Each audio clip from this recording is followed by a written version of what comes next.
February 13th, 1997, 17-year-old Ciara Breen slipped out of her window in Dundalk and was never seen again. She left behind no note, no clear reason for disappearing, only a mother who swore her daughter would never have run away. From the very start, there was a suspect, a much older man known to Ciara, someone Gardaí questioned early in the investigation, but despite suspicions, no charges were ever brought. Then, decades later, new leads emerged. Dark secrets buried beneath layers of silence. Was Ciara the victim of a chance encounter, or had someone been waiting for her that night?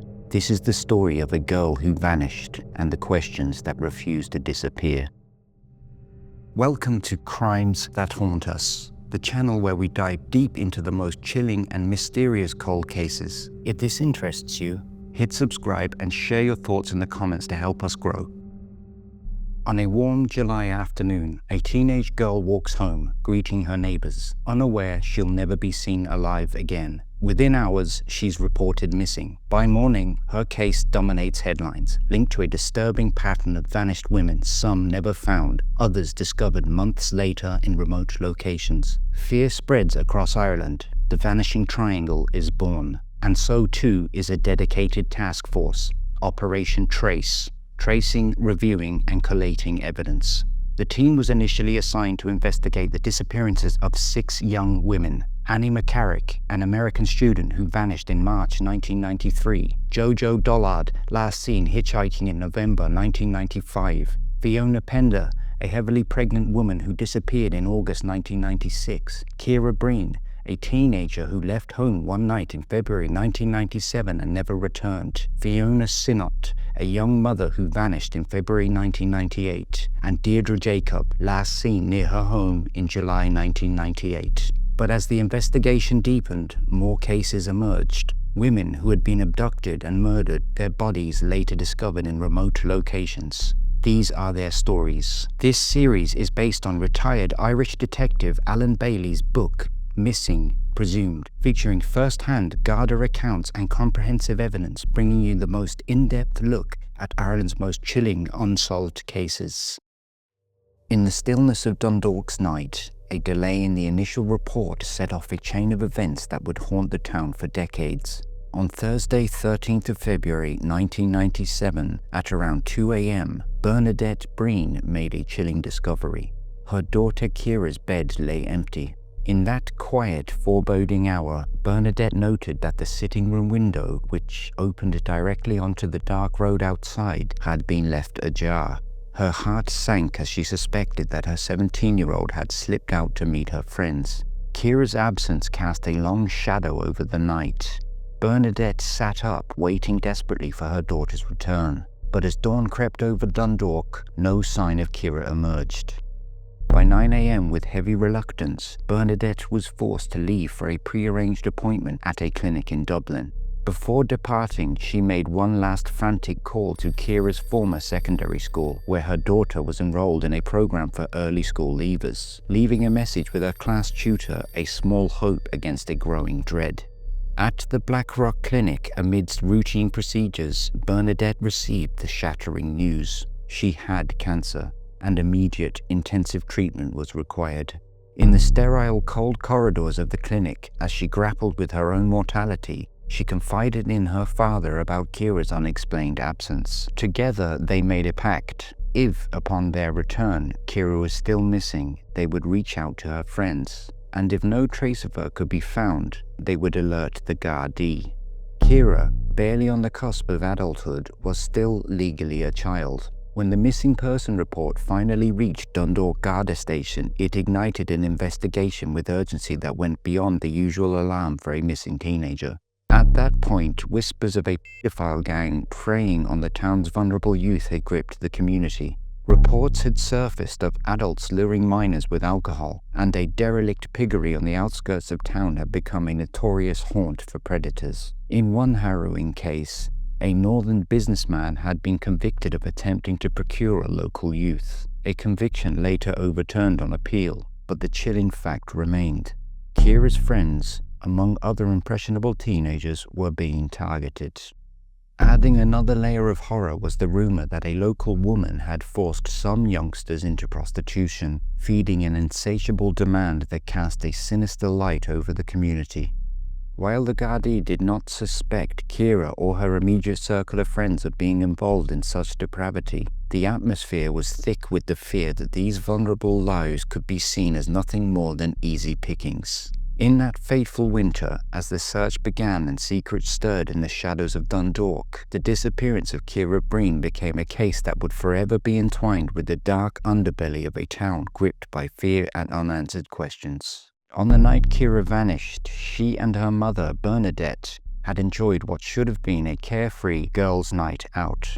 They dined at the Roma restaurant on Park Street before returning home to watch Bad Boys, a seemingly ordinary evening. Yet beneath the laughter, an unspoken tension loomed. Both were anxious about Bernadette's appointment the next morning. For the daughter's sake, Bernadette tried to downplay the severity of her own illness, though its grim shadow never quite left them. Amid these personal trials, Ciara was on the cusp of monumental change. She was nearing her 18th birthday and was set to meet her birth father, a man she had never known. For privacy, we'll call him Michael. Michael had left Ireland for America long before Ciara was born, and through family connections, an estranged reunion was arranged for later that month. Ciara's emotions were a volatile mix of apprehension and excitement, compounded by the looming dental procedure scheduled to replace several of her bottom row teeth before this long-awaited meeting. The bond between mother and daughter was close, yet not without its cracks. Raising a child alone in 1990s Dundalk was no small feat. The troubles of Northern Ireland cast a long, oppressive shadow over daily life in this border town, infamously nicknamed El Paso for its lawless reputation, echoing tales of gunfights and murder. The town had become a melting pot for immigrants escaping the violence and legal repercussions in the north, bringing with them a lifestyle that clashed sharply with local norms. In late 1995, Ciara had once run away with another girl, prompting a full-scale Gardaí search and an avalanche of local publicity. The pair had camped in a derelict house in nearby Jonesboro, only to return home unscathed after several days. That episode, as inexplicable as it was, seemed to settle Ciara, perhaps even lulling Bernadette into a false sense of security when, at 2 a.m. on that fateful Thursday, she found Ciara's bed empty. "I got up at 2 a.m. to go to the toilet and looked in her room. She wasn't there. She didn't take any money or clothes. It was as if she went out to meet someone and never came back," Bernadette had later confided on Crime Call. What Bernadette never knew was that on that very Wednesday afternoon, after finishing a force course for early school leavers, Ciara had slipped out with a few friends to their local chipper. This unassuming gathering, where teens spent hours stretching a bottle of Coke and a plate of chips while trading the latest gossip, was usually a harmless rite of passage. Yet on that night, the innocent chatter and laughter would soon be overshadowed by a mystery that would haunt the town for decades. As innocently as a moth is drawn to a naked flame, as Detective Alan Bailey put it, so too did Ciara's circle attract the dark allure of a predator, a local man nearly twice the age of any of the youths she was with. At the edges of groups like theirs, lurking in shadows, were those who harbored a sinister interest in tearing away at the innocent surrounding them, leaving nothing but destruction in their wake. Ciara, mature beyond her age in her relationship with her mother, had a keen awareness of the challenges her mother faced with her health, yet there remained a worrying naivety in her interactions with men, one that would prove tragically fateful. On the wall in Barrack Street, near her home, a message stood in stark contrast to her shy, innocent demeanor. "Liam loves Ciara." The man behind the name denied any connection, but it was widely believed that Ciara herself had written it. This man, a figure from outside the town, lodging with relatives nearby, had already raised alarm bells with Bernadette. She had warned him before. She knew he didn't belong, especially not in her daughter's life. Fittingly, he had been chased away once before by Bernadette, who overheard him asking Ciara if she was going with anyone. Naturally, Bernadette had set him straight, telling him he was far too old for her daughter, but still, he persisted. Now, the same man sat in the chipper, a silent observer to the teenagers, eyeing their every move, lurking in plain sight. Just like in cases before, the Gardaí had a clear area where Ciara was last seen alive. Forensics scoured her bedroom and adjacent sitting room while trying to piece together the puzzle. No sign of foul play was found. The sitting room window, it was slightly ajar, not forced open from the inside. The only fingerprints that could be identified on the window belonged to Ciara herself. Behind the radiator under that window, Ciara's front door key was discovered, a small clue as though she had dropped it as she climbed through. The theory began to form. The fact that the window opened toward the main road suggested that Ciara might have planned to meet someone who would arrive by car, but there were unsettling missing items. Her clothes, blue jeans, a 3/4 length leather jacket, and a distinctive white t-shirt with her own photograph printed on it had all vanished. Her Mickey Mouse watch from a memorable trip to Disneyland was also gone. Despite all the Garda efforts, extensive searches, interviews with friends, and inquiries that crossed into Northern Ireland, Ciara's whereabouts remained elusive. The assumption was clear. Unlike her previous disappearance, Ciara had not left of her own accord. She hadn't taken anything of sentimental value or any of her favorite clothing. Despite intensive searches, numerous interviews with her friends and associates, and even cross-border assistance from the police service of Northern Ireland, Ciara's disappearance remained an enigma. On that fateful night, with her mother's crucial medical appointment looming and a long-anticipated reunion with her estranged father on the horizon, it defied logic that Ciara would simply vanish.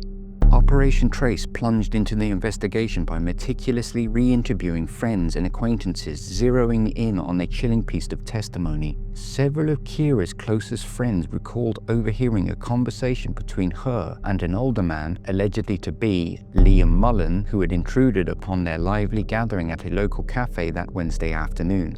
In the midst of laughter and casual chatter, this man, a familiar yet unwelcome presence on the fringes of their group, had joined the conversation.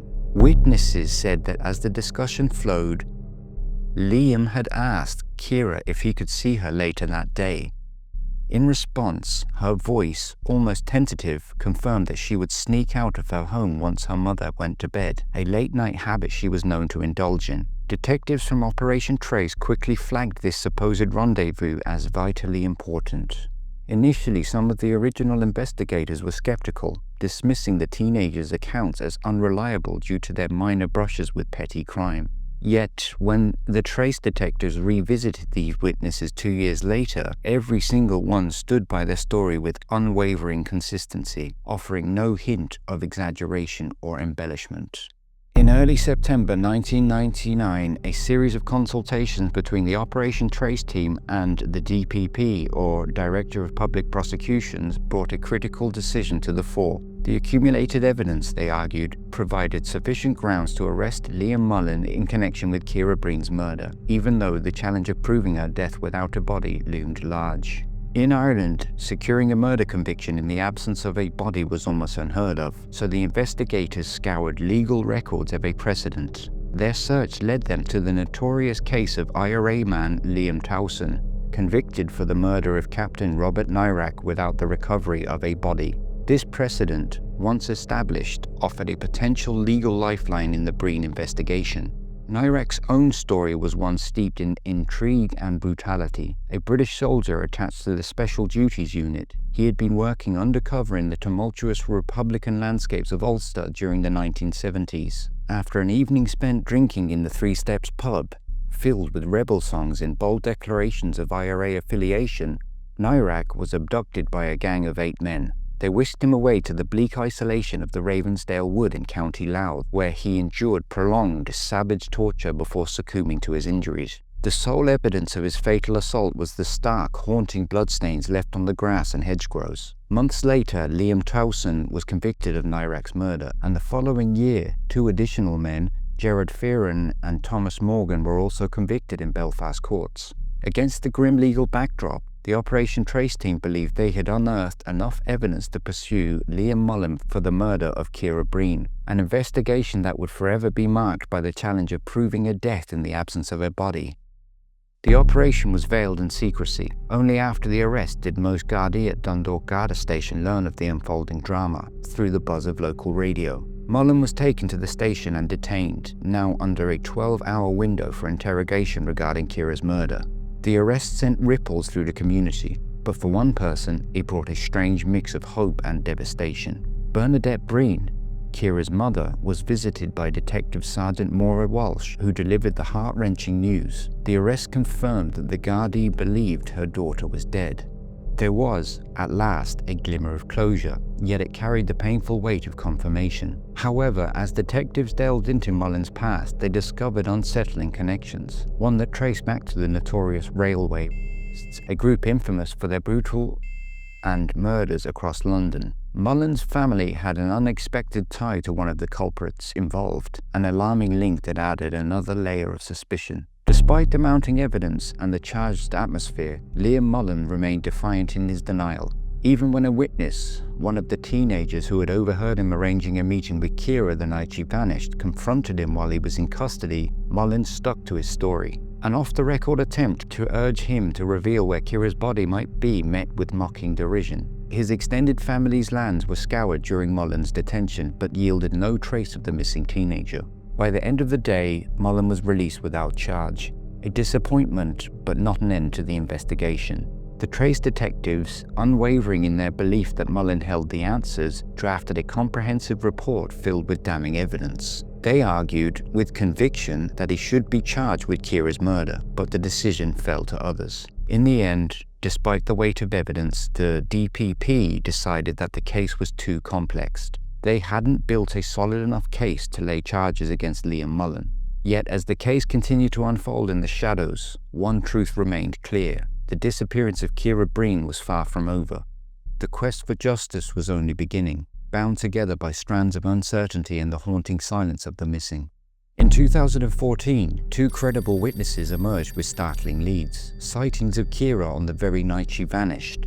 One witness recalled seeing her around midnight, provided detailed observations that implied she had left her home of her own accord. Another account, delivered through an anonymous letter, lent further weight to the theory that Ciara had arranged to meet someone, possibly an older man, before disappearing. Between 2013 and 2014, Gardaí received two anonymous letters, one of which hinted that Ciara's remains might lay in Balmers Bog off the RD Road in Dundalk. The news of these developments sent ripples through the investigation, and Ciara's mother, Bernadette Breen, made a heart-wrenching plea to the public. She said, "I had just one little girl, my heart, my soul, my world, and just like that she was gone. She was not streetwise, and she paid the price. And if anything comes out of this, I would like it to be for whoever has the information we need for Ciara to give it.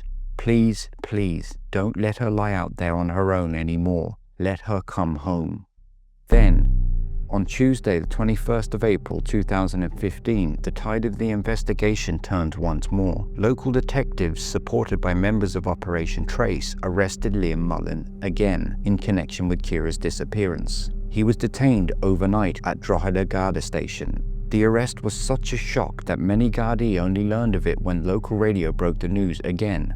Detective Inspector Pat Marry, who led the case at the time, later confided to the Irish Mirror. He almost admitted it to us. During the interrogation, Mullen broke down in tears, falling to his knees and appearing ready to confess, until his solicitor stepped in and he clammed up once more. In the end, he was released without charge. The investigation then took a dramatic turn on the 19th of August 2015. An excavation commenced just off RD Road behind the bus errand depot, in an area known locally as Balmers Bog. Covering 17 acres in total, limited funds meant that only 2.5 acres could be excavated. An anthropologist joined the team, as the bog's maze-like network of drains became the focus of a desperate theory that Ciara's body might be hidden within one of them.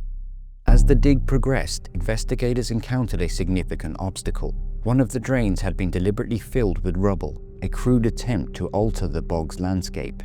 Undeterred, the team pressed on, and eventually they unearthed a floral dress that detectives believed had belonged to the missing teen. But despite this tangible clue, no human remains were ever found. Detective Pat Marry later revealed his grim conviction. "I had enough sightings of him with her on the night down near the bog, and he had made comments to people about her being in the bog over the years, so we felt she was in there." Yet despite the mounting evidence, Liam Mullen would not face arrest again and was never formally charged in connection with Ciara Breen's disappearance. He has steadfastly denied any involvement in her case, leaving behind more questions than answers, and a mystery that continues to haunt the community. On the evening of the 6th of July 2017, the chief suspect in the disappearance of Ciara Breen, Liam Mullen, found himself detained by Gardaí on suspicion of drink driving in Dundalk Town centre. Just before his arrest, suspicion arose that he may have swallowed something, an ominous prelude to what was to come. By 10 p.m, while in custody at the Garda station, Mullen began to deteriorate rapidly. An on-call doctor was summoned, but despite efforts at resuscitation, Liam Mullen was pronounced dead that evening. The cause of death? A fatal drug overdose. With his death, the sole suspect in Ciara's case was irrevocably gone, with no closure for the grieving community or for Ciara's still missing remains. In the immediate aftermath of Mullen's death, Bernadette Breen, Ciara's heartbroken mother, spoke publicly to the Irish Independent. Struggling to process the news, she admitted, "At first I felt numb, that's being honest. I didn't know what to feel, but the veneer of shock soon shattered, replaced by anger and frustration. The next minute I wanted to shout. I wanted to scream. I wanted to hit something hard. Now at the minute I've calmed down," she said, finding some semblance of quiet after the emotional storm. In that same interview, Bernadette pleaded with the public. "There are people out there who know," she said. "They have given enough information that led Gardaí to the bog. For the dig, they have to know a little bit more." Her mourning was palpable. "Ciara has been lying out there on her own for 20 years. I know she is with God. I have strong faith, but I'm a mother. In her heart, her daughter still lay somewhere, alone, without anyone to visit or mourn her. That's why I'm hopeful that you will allow her to come home," she said. But despite her pleas, no information broke through, and Ciara remains an unsolved mystery. With the death of Liam Mullen, the case took an insurmountable blow, leaving behind only questions and no answers. Less than a year later, on the 28th of June 2018, Bernadette Breen sadly passed away. She never received the closure she desperately sought, never learned what had become of her only child. Through the years of pleading, through the painful rollercoaster of emotions that the families of the missing endure, her undying wish remained unchanged: to know her daughter's fate, alive or dead. Tragically, Bernadette passed away without that resolution. The unanswered questions surrounding Ciara's disappearance linger on, unresolved. Ciara Breen's life was tragically brief, a beacon of hope and innocence extinguished far too soon in the dark streets of Dundalk. Though her body remains elusive and the mystery of her disappearance endures, we hold on to the hope that one day the truth will surface and bring her home. May that revelation finally grant the closure her family so desperately needs, and may Ciara's memory live on in the heart of those who loved her. Thank you for watching and listening to Ciara's story. Please feel free to add your own thoughts and theories in the comments below, and we'll see you next time.